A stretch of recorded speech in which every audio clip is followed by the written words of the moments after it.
పంకజాతన పద్మలోచన. శ్రీ శివ సుబ్రహ్మణ్య స్వామి క్షేత్రము రామనగర్ గుండు శ్రీ వల్లి దేవసేన సహిత సుబ్రహ్మణ్య స్వామి ప్రతిష్ట మహోత్సవము కరోనా నిబంధనలు పాటిస్తూ వేద పఠాయనం చేస్తూ తక్కువ మందితో విగ్రహ ప్రతిష్ట నిర్మించిన ఆలయ కమిటీ.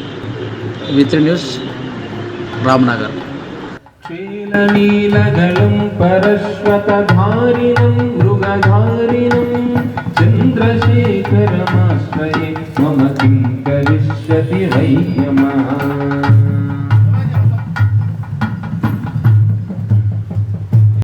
జై శ్రీరామ్, జై శ్రీరామ్.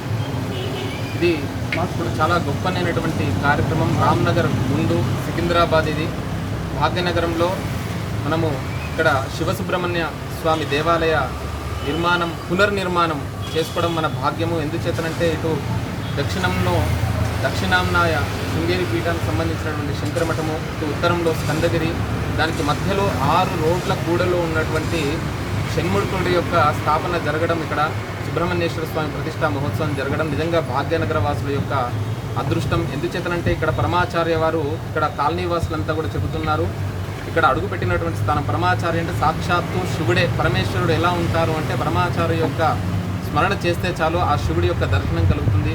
అలాంటి శివసుబ్రహ్మణ్యేశ్వర స్వామి దేవాలయాన్ని మనం స్థాపించుకుంటున్నాము. స్కందగిరిలో ఏ విధానంగా వల్లీ దేవసేన సమేత సుబ్రహ్మణ్యేశ్వర స్వామి ఉన్నాడు, అదే విధానంగా మనం ఇక్కడ ప్రతిష్ఠ చేసుకుంటున్నాము. ఇక్కడ లోక కళ్యాణార్థం విష్ణు, సూర్య, గణపతి, అంబికా సమేత పరమేశ్వరుణ్ణి కూడా స్థాపించుకుంటున్నాము. ఇది చాలా మనకు స్థలం అంతా కూడా చిన్నగా కనబడుతుండొచ్చు. కాశీలో కూడా అన్నపూర్ణ సత్రము మనం చూస్తే ఇంతే ఉంటుంది మంటపం అంతా కూడా, కానీ అక్కడ వేల మంది రోజు కూడా నిత్యము కూడా అన్నప్రసాదాన్ని తీసుకుంటారు. కాశీకి వెళ్తే తప్పకుండా అందులో అన్నప్రసాదం తీసుకుంటే అతనికి అన్నం అంటే ఎన్ని జన్మలైనా కూడా అన్నానికి లోటు ఉండదంట. కావున ఆ విధానంగా ఈ క్షేత్రానికి వచ్చేటువంటి భక్తులకు కూడా సకల ధర్మవాంఛితాలు నెరవేరి ప్రతి ఒక్కరికి కావాల్సినటువంటిది ఏంటంటే సుబ్రహ్మణ్యేశ్వర స్వామి ప్రసాదంగా ఏమి ప్రసాదాన్ని ఇస్తాడు అని అంటే వంశాభివృద్ధి అంట. ఏ దేవత దగ్గరికి వెళ్ళినా కూడా మనకు ఏదో ద్రవ్యం కావాలనో లేకపోతే ఇల్లు కావాలనో కోరుకుంటాము, కానీ సకల దేవత దగ్గరికి వెళ్తే ఎంత గొప్ప ఫలితం ఉంటుందో సుబ్రహ్మణ్యేశ్వర స్వామి దగ్గరికి వస్తే అంత ఫలితం ఉంటుందట. దేవసేనాపతి అని అంటారు సుబ్రహ్మణ్యేశ్వర స్వామి వారిని. అంటే ఆ రాజపదవి కావాలి అంటే, రాజ్యానికి ఒక ఉన్నతమైనటువంటి నాయకుడు కావాలి అని అంటే సుబ్రహ్మణ్యేశ్వర స్వామిని ఆరాధించాలి. కుజదోషం ఉన్నది అంటే సుబ్రహ్మణ్యేశ్వర స్వామిని ఆరాధించాలి. వివాహం అవుతలేదు అంటే సుబ్రహ్మణ్యేశ్వర స్వామిని ఆరాధించాలి. సంతానానికి 1, 2, 8 అన్ని కోరికలకు కూడా మనకు సుబ్రహ్మణ్యేశ్వర స్వామి వారి యొక్క ఆరాధన గొప్పనైనటువంటిది. అలాంటి ప్రతిష్టా మహోత్సవం కేవలం ఇక్కడ లోక కళ్యాణార్థం. ఇక్కడ కమిటీ సభ్యులు కూడా ఎవరూ లేరు, మనం చూస్తున్నాం. ఆ కమిటీ సభ్యులంతా కూడా వీరిని నిమిత్త మాత్రంగా పెట్టారు. సత్యనారాయణ గారిని, అదేవిధంగా ఇక్కడ ఉన్నటువంటి భక్తుల్ని పెట్టి కేవలం వైదిక నిమిత్తం ప్రభుత్వ నిబంధనలు పాటిస్తూ బ్రాహ్మణోత్తములు మాత్రమే ఇక్కడ లోపల ప్రతిష్టా మహోత్సవం చేయడం జరుగుతుంది.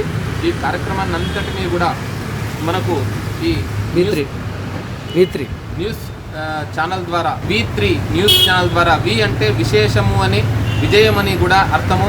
అలా 3 సంఖ్య కూడా చాలా విశేషమైనటువంటిది. ఎందుకంటే బ్రహ్మ, విష్ణు, మహేశ్వరులకు, తర్వాత మహాకాళి, మహాలక్ష్మి, మహాసరస్వతులకు ఏదైనా కూడా శాంతి కావాలి అని అంటే ఓం శాంతి, ఓం శాంతి, ఓం శాంతి అంటుంటాం.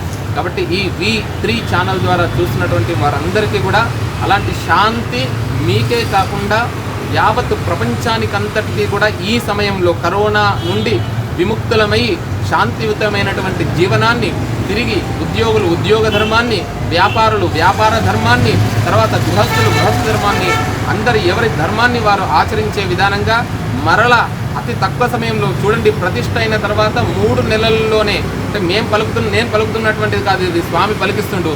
3 నెలల్లోనే మొత్తం ప్రపంచమంతా కూడా మరల తిరిగి భారతదేశం వైపు చూసి 2025వ సంవత్సరం వరకు అంటే ప్రతిష్ఠ చేసినాక 3 ఏదైనా కూడా విత్తనం పెట్టగానే పండు రాదు కదా. విత్తనం పెట్టిన తర్వాత త్రిభిర్వర్షై 3 సంవత్సరాలలో మన భారతదేశమే కాదు లోకమంతా కూడా శాంతియుతంగా ఉండి అన్ని దేశాలలో అగ్రగామిగా మన భారతదేశం ఉండాలని, అన్ని దేశాలు కూడా మన భారతదేశాన్ని ఆదర్శంగా తీసుకోవాలని మేము స్మరిస్తున్నాము. జై శ్రీరామ్, జై శ్రీరామ్. వల్లీ దేవసేనా సమేత సుబ్రహ్మణ్య కాంతస్మరణ హరోం హర హర నమ పార్వతీపదయే హర హర మహాదేవ హర. జై శ్రీరామ్. రాముడి మందిరం వస్తుంది, తర్వాత హర హర మహాదేవ అనే విధానంగా భగవంతుడు తప్పకుండా చేస్తాడు. కాశీ విశ్వనాథ భగవానికి జై. మన స్థానిక సభ్యుల అందరి తరఫున, మా కమిటీ సభ్యులందరి తరఫున నేను ఒక్కరినే ఇక్కడ ఉండి ఇవన్నీ చేపిస్తున్నాము. ఎవరైనా ఒక్కొక్కరు ఉండి చేపిస్తున్నాము. ఎవరు కూడా ఇక్కడ గుమిగూడడం లేదు. ఎందుకంటే ఇప్పుడు పరిస్థితులు అట్లా ఉన్నాయి కాబట్టి అందరి తరఫున, అందరి ప్రతినిధిగా అన్ని కుటుంబాలు మావే అనుకొని ఎవరమైనా ఒక్కరం ఇక్కడ నిలబడి పంతులకు సహాయం చేస్తూ ఇక్కడ ఉంటున్నాము. ఈ యొక్క కార్యక్రమాన్ని మీరందరూ ఆశీర్వదించాలని కోరుకుంటూ సర్వే జన సుఖినో భవంతు.